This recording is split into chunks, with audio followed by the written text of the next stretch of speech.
Նրանց բաց թողումները կործանարար են, բայց առանց նրանց անվտանգություն չկա, ապահովել ինքնաթիռների պատշաճ ու անվտանգ թռիչքը, բայց չլինել ինքնաթիռի ղեկին։ Հոկտեմբերի 20-ն այս դժվար գործի պատասխանատուների օդային երթևեկության հսկիչների միջազգային օրն է։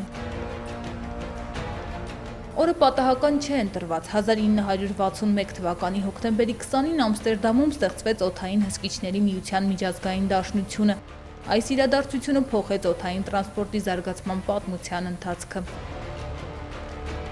Օդային տարածքի սկսնակ վերահսկիչը կարողացել է ինքնուրույն ճիշտ ցուցումներ տալ Մառախլապատ երկնքում սավառնող անսարք ինքնաթիռի օդաչուին։ Արդյունքում ինքնաթիռն ապահով վայրէջք է կատարել։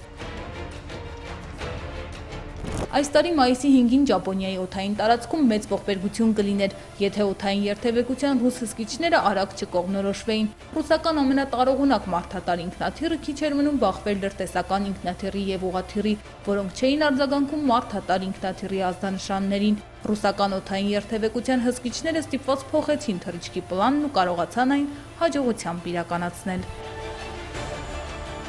Հոկտեմբերի 4-ին իսպանական ինքնաթիռը Պրահայի օդանավում վայրէջք կատարելիս վթարի ենթարկվեց։ Օդային տարածքի վերահսկիչները ռիսկային հանձնարարություն տվեցին օդաչուին բարձրանալ վեր ու կրկին վայրէջք կատարել։ Հսկիչների ճիշտ կողմնորոշվելու արդյունքում ողբերգությունը կանխվեց։ Օդային երթևեկության հսկիչների պաշտոնական լեզուն անգլերենն է։ Նրանք ամենաբարձր վարձատրվող մասնագետների շարքում են։ Յուրաքանչյուր 4 ամիսը մեկ բժշկական հետազոտություն են անցնում, ամեն անգամ թռիչքից առաջ ստուգվում է նրանց զարկերակային ճնշումը։ Այս աշխատանքը երբեք չի վստահվում ոչ պրոֆեսիոնալ մարդկանց, բայց նրանք համարվում են աշխարհում ամենից հաճախ սխալվող մասնագետները։